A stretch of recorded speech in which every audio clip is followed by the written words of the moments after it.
तो chapter number 4 है place of supply. हमारे लिए बहुत ही इंपॉर्टेंट टॉपिक होता है कि जो हम सप्लाई कर रहे हैं, चाहे वो गुड्स की सप्लाई है, चाहे वो सर्विस की सप्लाई है, प्लेस ऑफ सप्लाई क्या है? क्योंकि प्लेस ऑफ सप्लाई होगा तभी हमें पता चलेगा कि वो इंटर स्टेट सप्लाई है, मतलब with in the same state है, या इंटर स्टेट सप्लाई है, एक स्टेट से दूसरे स्टेट में है। तो इस चैप्टर के अंदर क्या टॉपिक कवर होंगे? Place of supply of goods other than supply of goods imported into और एक्सपोर्टेड फ्रॉम इंडिया। इसका मतलब सेक्शन 10 हम पढ़ेंगे, और ये हमें बता रहा है कि सप्लाई क्या है, लेकिन इंपोर्ट करते हैं बाहर की कंट्री से या एक्सपोर्ट करते हैं इंडिया से बाहर, वो कवर नहीं होगा इस चैप्टर के अंदर। सेक्शन 10 केवल कहता है विद इन द इंडिया हम सप्लाई कर रहे हैं, इंडिया से इंडिया में, वो कहीं पर भी हो सकता है, सेम स्टेट या अलग स्टेट, पर इंडिया से इंडिया में सप्लाई करेंगे तो ही इस चैप्टर में हम जो है, बाकी वो फाइनल लेवल पे कवर होगा। प्लेस ऑफ सप्लाई और सर्विस भी विद इन इंडिया, तो सेक्शन 12 है, वो भी हम पढ़ने वाले। देखिए, जीएसटी एक डेस्टिनेशन बेस्ड टैक्स है। इसका मतलब टैक्स हम ये देखकर लगाएंगे कि जीएसटी जो सप्लाई हुई है वो कहाँ हुई। तो टैक्स प्लेस जो, जहां पर हमने गुड्स या सर्विस की सप्लाई करी है, वहां उस हिसाब से हमारा जीएसटी लगता है, ना कि कहां से करी गई है। तो ओरिजिनेट कहां से चीज हुई है, प्रोडक्शन कहां हुई थी, उससे लेना देना नहीं है, वो हमारा कंज्यूम कहां हो रही है, वो इंपॉर्टेंट बात है। तो हमें ये पता लगाने के लिए कि प्लेस ऑफ सप्लाई क्या है ना, तो हमें ये देखना पड़ेगा, एक तो लोकेशन और सप्लायर क्या है, कहां से वो सप्लाई दे रहा है, और सप्लाई ऑफ गुड्स या सर्विस की सप्लाई हुई कहाँ है, ताकि हमें पता चले सेम स्टेट से सेम स्टेट में है या अलग अलग जगह। तो हमें एक तो देखना पड़ेगा लोकेशन सप्लायर की, और लोकेशन सप्लाई की, सप्लाई कहां पर हुई, तो ताकि हमें पता चल पाए कि ये इंट्रा स्टेट सप्लाई है या इंटर स्टेट। इंट्रा स्टेट मतलब with in the same state, inter state मतलब एक स्टेट से दूसरी स्टेट। तो place of supply is the place where supply is consumed, मतलब कहाँ यूज हो रही है चीज। This place of supply determines the jurisdiction where the tax revenue should reach. अब असल में होता क्या है, आप एक बात समझिए, मान लिया हम यूपी से दिल्ली में हम माल सप्लाई कर रहे हैं, या यूपी से यूपी में कर, तो अगर यूपी से यूपी में कर रहे हैं तो आधा पैसा यूपी गवर्नमेंट की जेब में भी जाएगा, लेकिन अगर हम यूपी से दिल्ली कर रहे हैं तो सारा पैसा किसकी जेब में जाएगा, सेंट्रल गवर्नमेंट। तो डेस्टिनेशन इंपॉर्टेंट फैक्टर है ना, कि भाई कहाँ पर ये माल है। तो goods usually being tangible do not pose any significant problem for determining their consumption. देखिए, यहाँ पर हमारा सप्लाई ऑफ गुड्स और सप्लाई ऑफ सर्विसेज दोनों आता है। जो गुड्स होता है वो उसे देखा जा सकता है ना, माल तो दिखाई देता है, टेंजिबल होता है। तो जो चीज दिखाई देती है उसकी कैलकुलेशन करने में हमें कोई दिक्कत नहीं आती है, क्योंकि वो दिखाई दे रहा है, माल कहाँ से कहाँ जा रहा है सब दिख रहा है। लेकिन सर्विस में दिक्कत आती है ना, सर्विस इंटेंजिबल होती है, तो वहां पर हमें थोड़ी दिक्कतें आती है, क्योंकि सर्विसेज जो दी जा रही हैं उनको चेंजेस बहुत जल्दी आराम से किया जा सकता है। जैसे टेलीकॉम सर्विस है, वो पोस्टपेड से प्रीपेड बिलिंग एड्रेस जब भी चाहो चेंज करा सकते हैं। अभी क्या होता है, आपके पास अ, जो बिल आता है, हो सकता है ऑनलाइन आता है, हो सकता है आपके घर के एड्रेस पर आता है, उसे आप क्या करेंगे, एक स्कीम डालेंगे, एक मेल डालेंगे और एड्रेस चेंज करा देंगे। मान लिया आपका बैंक में अकाउंट है, वो अभी दिल्ली में है, आप उसे मुंबई में शिफ्ट करा सकते हैं। तो बहुत ज्यादा आराम से सर्विसेज के लिए चेंजेस हो सकता है। तो हमें क्या क्या ध्यान रखना है सर्विस के मामले में, जो सर्विस प्रोवाइडर है, जो सर्विस दे रहा है, उसकी लोकेशन क्या है, और जो रिसीवर है उसकी लोकेशन क्या, हमेशा यही दो बातें पता होनी चाहिए। और जहां पर हमने परफॉर्मेंस करी है, जहां पर हमने सप्लाई करी है, सर्विस दी है, वो कौन सी जगह है।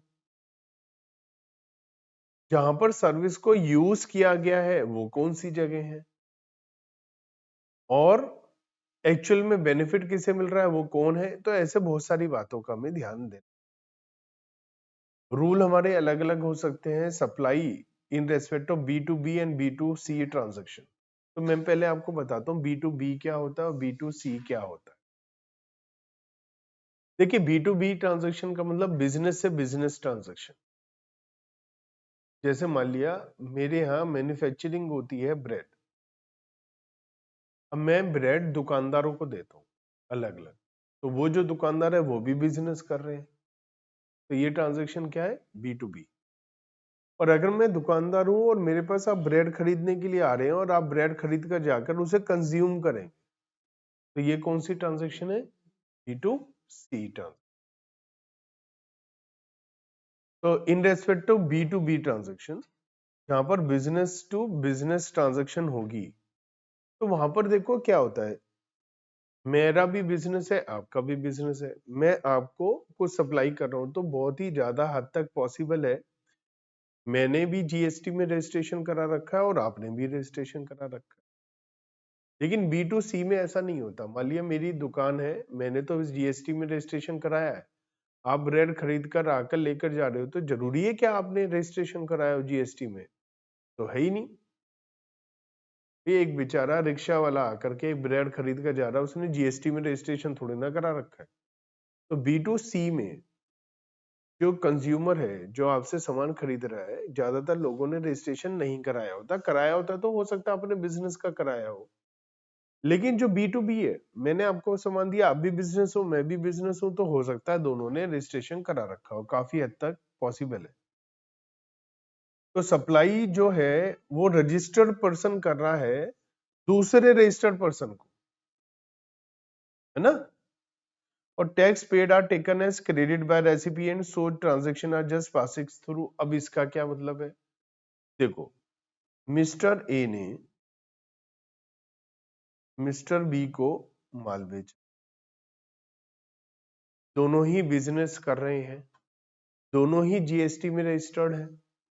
तो जीएसटी में क्या कॉन्सेप्ट है, मान लिया 100 की चीज पर 10 रुपए का जीएसटी लगाकर इसने इसको दिया, तो 10 रुपए का जीएसटी मिस्टर बी ने किसे दिया, ए को, और ए ने इसे किसे दिया, गवर्नमेंट को, है ना।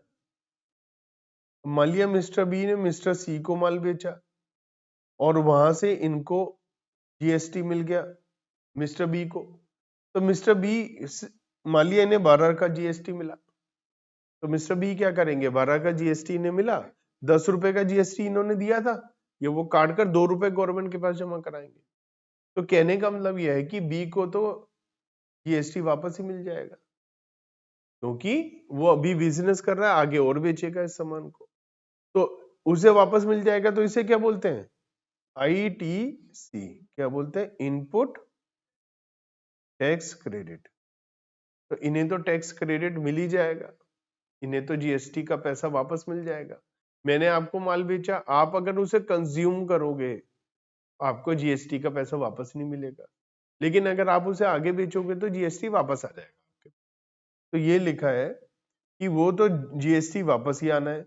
GST collected on B to B, असल में क्या होता है, वो क्या करती है, शिफ्ट करती है लाइबिलिटी किसके पास, एंड कंज्यूमर के। बीच बीच में जितने जितने बिजनेस बिजनेस बिजनेस आपस में एक दूसरे को बेचते चले जाएंगे, उनके पास सबके पास पैसा वापस आता जाएगा आगे बेचने पे।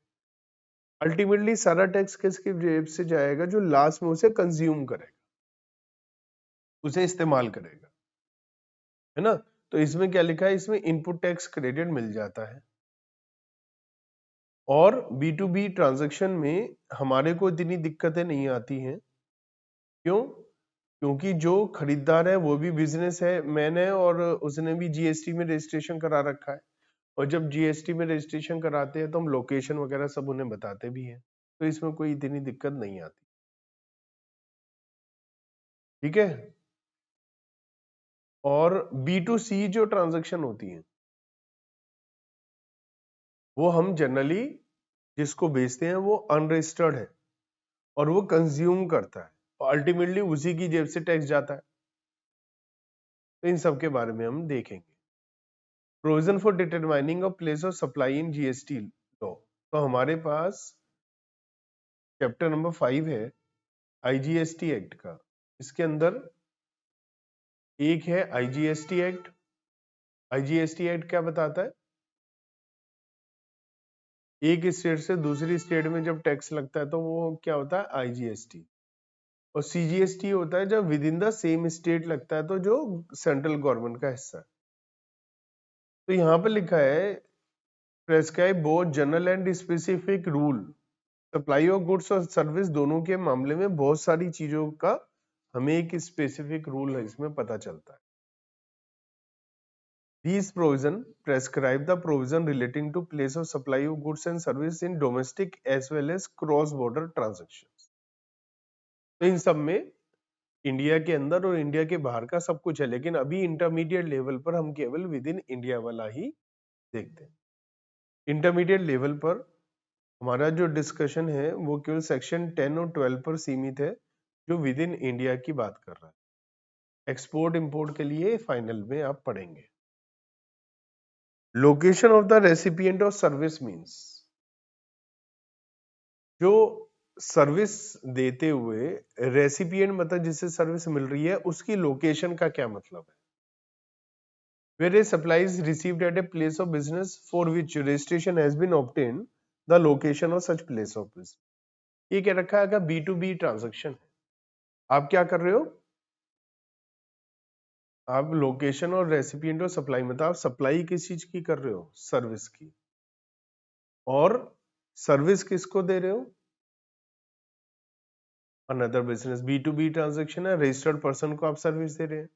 तो लोकेशन जो बिजनेस की है वही सप्लाई की लोकेशन मानी जाएगी। प्लेस ऑफ सप्लाई वही होगी जो location. Where supply is received at a place other than the place of business for which registration has been obtained, that is to say a fixed establishment elsewhere, the location of such fixed establishment। इसका क्या मतलब है? मान लिया मैंने आपको supply दिया, आपका रजिस्टर्ड ऑफिस जो है यूपी में कानपुर में, लेकिन आपका लखनऊ में भी, इलाहाबाद में भी, गाजियाबाद में, मुरादाबाद में बहुत सारी जगह काम होता है। या कानपुर में रजिस्टर्ड है, कानपुर में ही एक और जगह है जहां पर आप थोड़ा सा सामान वामान रखते हैं, ऑफिस है, आपने वहां पर सर्विस ली है। तो फिक्स्ड एस्टेब्लिशमेंट का होता है एक बिल्डिंग है जहां पर कुछ काम होता है आपका। तो ऑफिस के अलावा और जगह भी ऑफिस हो सकते हैं, मेन रजिस्टर्ड ऑफिस के अलावा भी हो सकता है।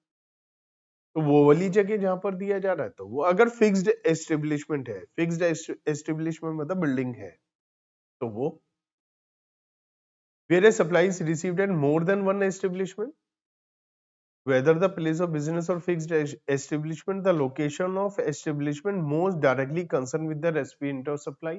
मान लिया मैंने आपको 2-3 जगह सप्लाई दी है, तो जो मेन जगह सप्लाई आ रही है, जो सबसे ज्यादा इंपॉर्टेंट प्लेस है, उसे ही मान लेंगे। इन absence of such places, the location of the usual place of residence of recipient। अगर हमें और कुछ नहीं पता चल रहा है तो जो रेसिपिएंट का मेन जगह है उसे ही हम प्लेस ऑफ सप्लाई मान लें। कहने का मतलब ये है, या तो आप एक फिक्स्ड जगह सप्लाई कर रहे हैं, वो नहीं है तो बहुत सारी जगह है, तो जो मेन जगह है वो मान लेंगे। ये हमें बता रखा है। तो ये एक आपको बता रखा है कि अगर प्लेस ऑफ बिजनेस जहां पर रजिस्ट्रेशन ले रखा है वहीं पर ही आपने सप्लाई लिया है तो वही हो जाएगा। अगर और कहीं ली है तो और कहीं जगह की हो जाएगी। अगर एक से ज्यादा जगह है तो जो मेन सप्लाई है। और अगर ये सारी चीजें नहीं है तो जहां पर आप रहते हैं या जो काम करते हैं वो वाली जगह, मान लिया आप रजिस्टर्ड नहीं है, मान लिया आप रजिस्टर्ड नहीं है, तो आप कहीं रहते हैं वो वाली जगह प्लेस ऑफ सप्लाई हो जाएगी। लोकेशन ऑफ सप्लायर, यह भी किसकी लोकेशन की बात हो रही थी? रेसिपिएंट, जो सप्लाई ले रहा है, जो सप्लाई दे रहा है, उसकी लोकेशन पता लगाना इतनी बड़ी बात नहीं है, क्योंकि वो बिजनेसमैन तो है ही है। तो उसका रजिस्टर्ड ऑफिस वगैरह रजिस्टर्ड तो होगा। तो वहां जहाँ सप्लाई करी गई है प्लेस ऑफ बिजनेस, जहाँ के लिए रजिस्ट्रेशन लिया है, तो वही जगह, वही सेम बात।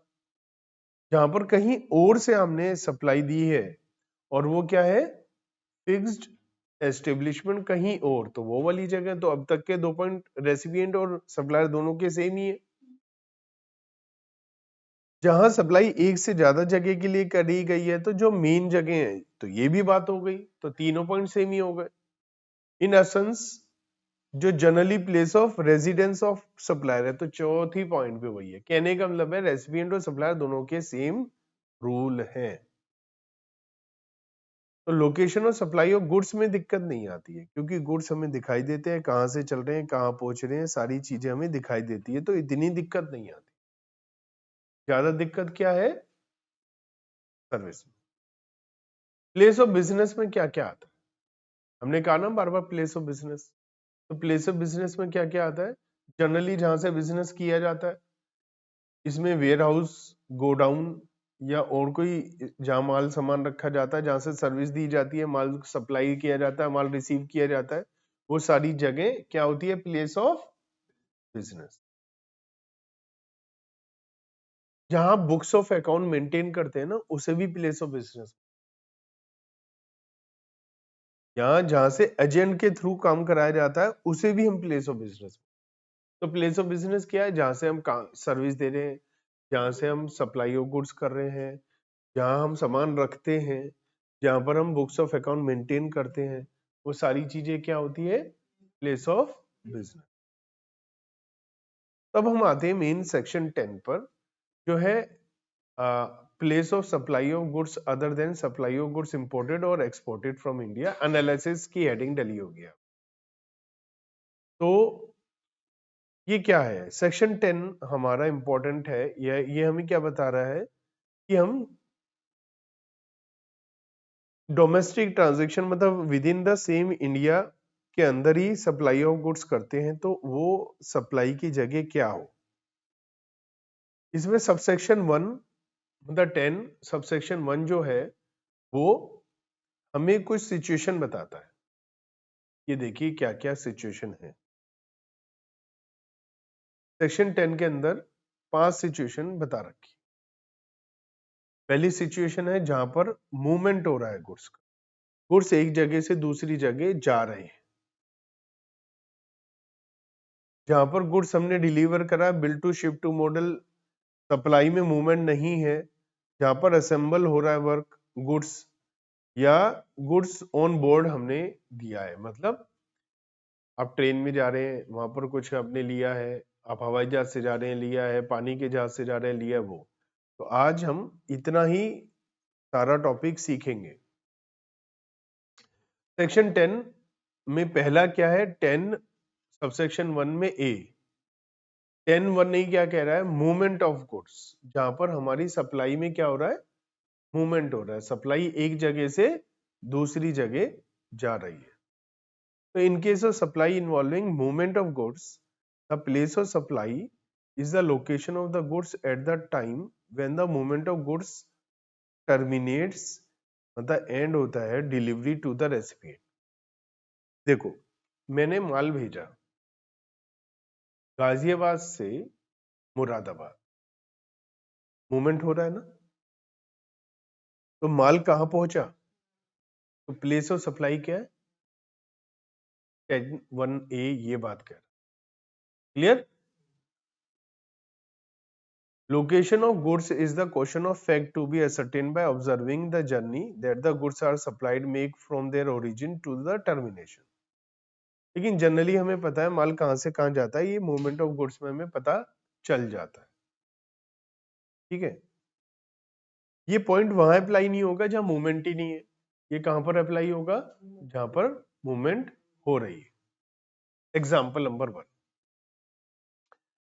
नासिक महाराष्ट्र में बब्बन प्राइवेट लिमिटेड है, उन्होंने 10 रेफ्रिजरेटर बेचे। किसको बेचे, छगन प्राइवेट लिमिटेड को, पुणे में। तो किसने बेचा, नासिक से बेचा, और कहां बेचा, पुणे में, दोनों ही महाराष्ट्र में है ना। तो प्लेस ऑफ सप्लाई क्या है?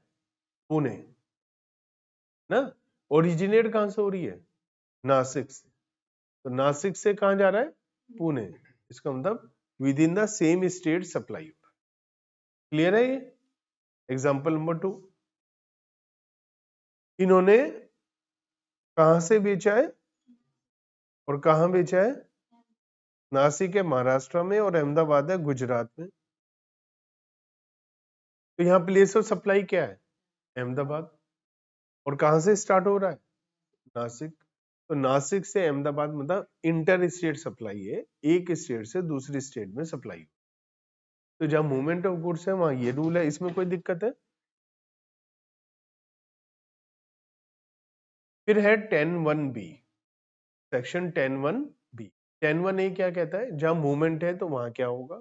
10(1)(b) क्या कहता है? Supply involving movement of goods where goods are delivered to recipient on the instruction of third person.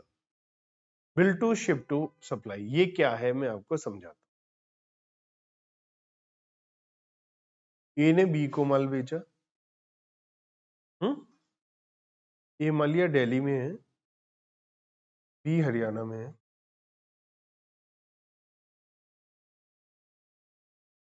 ठीक है। ए ने माल किसे भेजा? बी को। बी कहाँ है? हरियाणा में।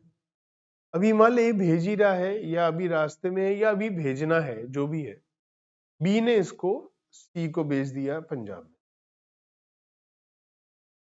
हो सकता है भाई आप डील करते हैं, मान लिया चावल आना है, ये दिल्ली से चावल आना है, अभी बी के पास 100 बोरे चावल आना है, बी के पास सी पंजाब से आया कि उसे चावल चाहिए, उनका पहुंचा देते हैं, उसे एड्रेस ले लिया।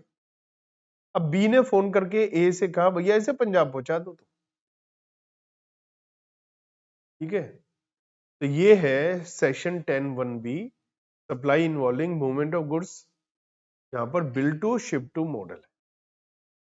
असल में अब ये कहता है यहां दो सप्लाई है। पहली सप्लाई जो ए बी को कर रहा है, दूसरी सप्लाई जो बी सी को कर रहा है। तो यहां दो अलग अलग इनवॉइस बनेंगे, दो अलग अलग सप्लाई होगी। ये नहीं है ए ने सी को दिया, ए का सी से कोई लेना देना नहीं। बात समझ में आती है? तो यहां पर थर्ड पर्सन बी को कहा जा रहा है। बी कौन है? क्योंकि सप्लायर कौन है? ए। रेसिपिएंट कौन है? सी। तो तीसरा बंदा आया बीच में बी, जो कि असल में मेन ओरिजिनली ए और बी और सी दो है, लेकिन पूरे कंप्लीट सिनेरियो में ए फर्स्ट पर्सन है, बी सी सेकंड है और थर्ड पर्सन बी है, जबकि बी का इन्वॉल्वमेंट पहले था। तो ये कंफ्यूजन ना हो जाए, नाम लिखा वो आए थर्ड, तो आपको कंफ्यूजन ना हो, इसलिए मैंने पहले ही बता दिया। क्लियर है? अब हम इसको देखते हैं, इसके बारे में क्या लिखा है। आपको क्या ध्यान रखना है, इसमें दो सप्लाई है। तो इसमें क्या है? दो सप्लाई है। देखो, if the goods are delivered to recipient और any other person by supplier, supplier जो है वो रेसिपिएंट के कहने पे किसी को भी, मतलब ए ने बी को बेचा, बी के कहने पे वो सी को भी सप्लाई कर देगा, क्या दिक्कत है? On the instruction of the third person original buyer. देखो मैंने कहा था ना बी, बी कौन है? ओरिजिनल बायर, लेकिन उसे क्या नाम दिया जा रहा है यहाँ? Third person. सप्लायर कौन है? ए, जो मैंने एग्जांपल दिया था।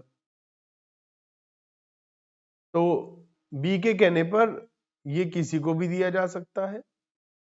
हो सकता है कि मूवमेंट से पहले ही बताया जाए, हो सकता है ए ने बी को माल भेज दिया, बीच में बोला जाए नहीं भैया सी को भेजो, है ना।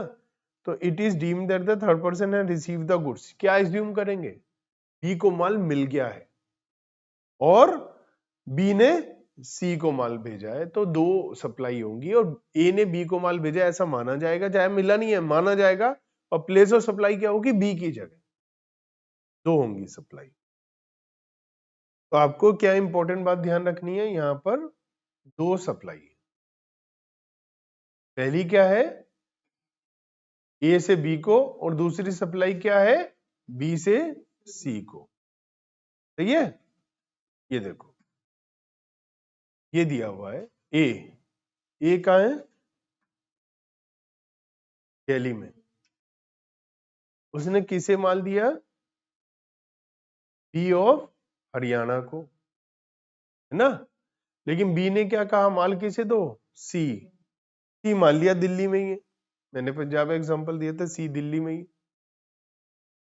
तो आपको तो ये लगेगा ना, ये ए ने सी को माल दिया दिल्ली से दिल्ली में, यही तो लगेगा आपको। ए ने किसे माल दिया? सी को, दिल्ली से दिल्ली में, with in the same state. यहाँ पर दो टुकड़े हो जाएंगे, सीजीएसटी एसजीएसटी नहीं, गलत बात, गलत। यहाँ पर हम क्या मानेंगे, दो सप्लाई है। क्या?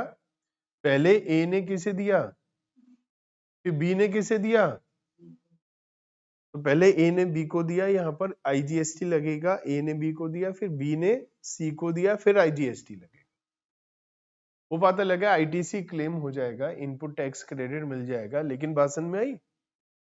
तो जो पहली, अब माल सीधा कहाँ आया? माल सीधा ए से सी के पास आ गया। लेकिन यहाँ पर प्लेस ऑफ सप्लाई क्या है? पहली वाली सप्लाई के लिए प्लेस ऑफ सप्लाई है हरियाणा, और दूसरी वाली सप्लाई जो बी टू सी है उसमें हमारी है दिल्ली। तो ए टू बी सप्लाई में सप्लाई जाए, बी के पास तो माल ही नहीं आया, फिर भी एज्यूम करा जाएगा बी के पास माल आया। क्लियर? बिल ए बी को बिल बना कर देगा, ए बी को बिल देगा, बी सी को बिल भेजेगा, है ना? अब हमारा है 10(1)(c) सप्लाई नॉट इन्वॉल्विंग। तो आप एक बार लिखिए 10(1)(c) लिखिए पहले, सबसे 10(1)(a), सबसे पहले लिखिए 10(1)(a), लिखिए 10(1)(a),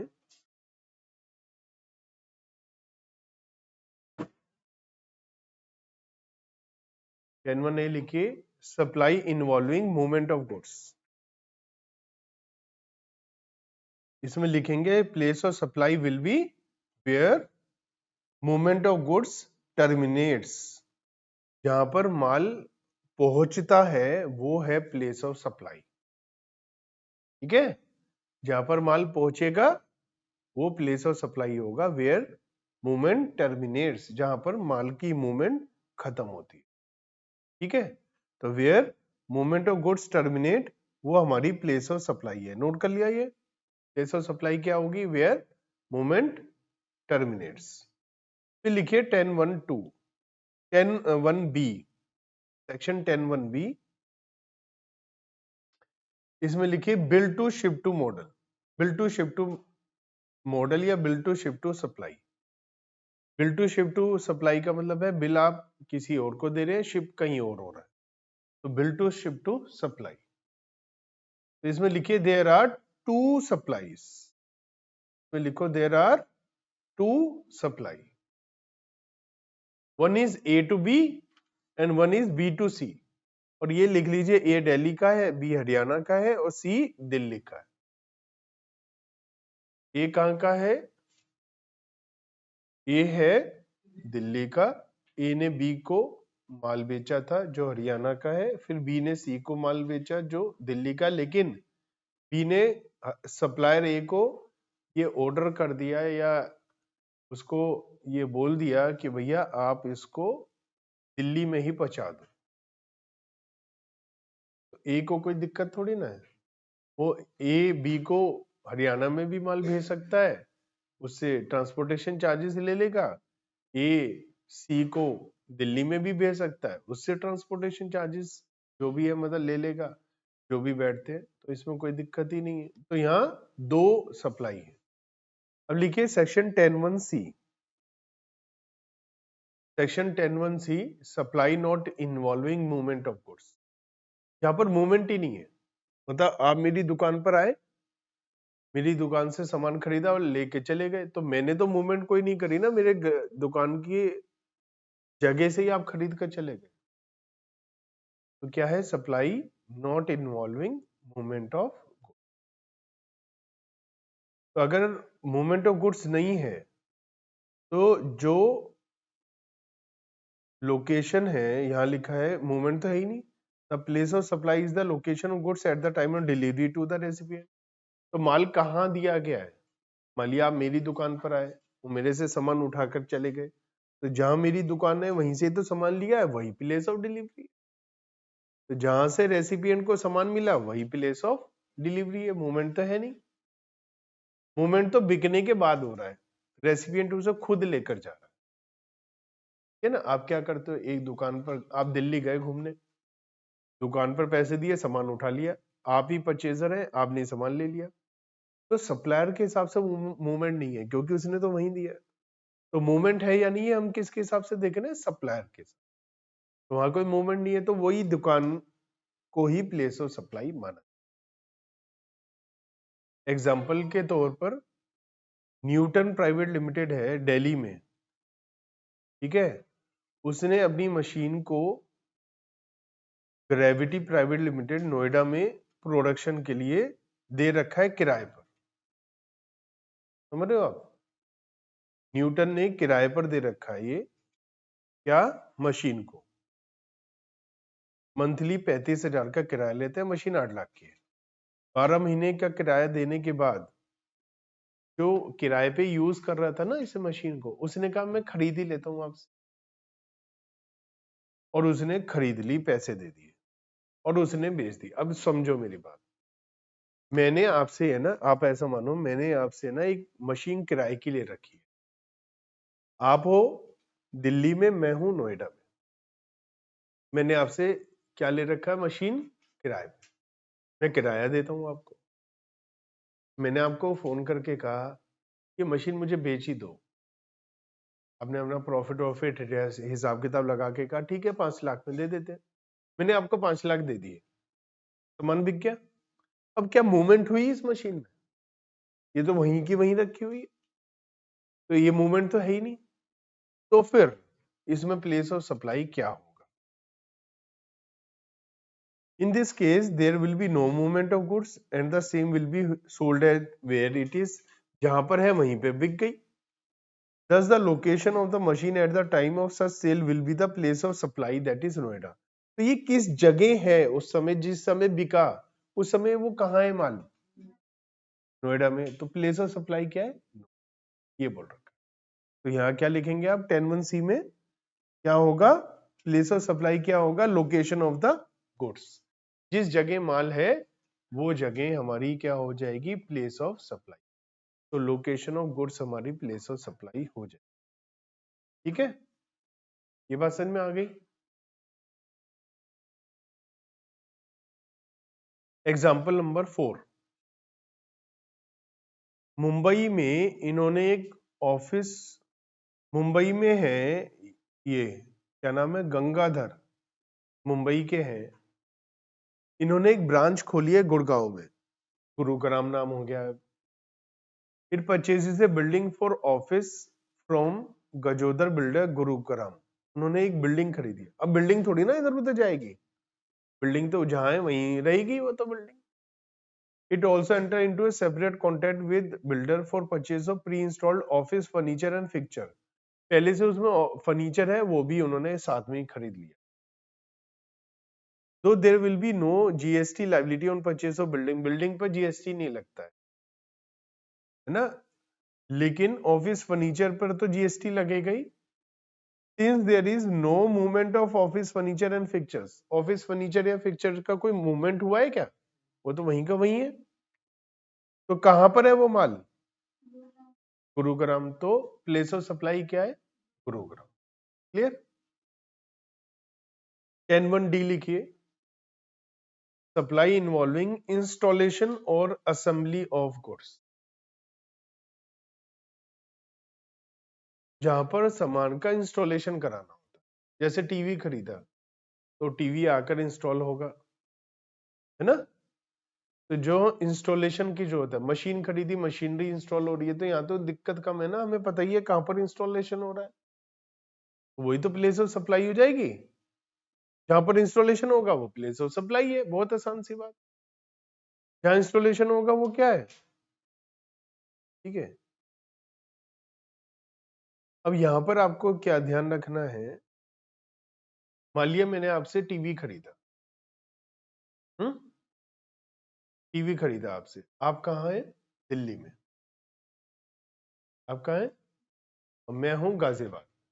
मैंने आपसे टीवी खरीदा, और टीवी दीवार पर टंगते हैं आजकल ज्यादातर। तो आपसे मैंने कहा कि भैया इंस्टॉलेशन, उन्होंने कहा इंस्टॉलेशन हो जाएगी, 2000 रुपए इंस्टॉलेशन के लगेंगे। कभी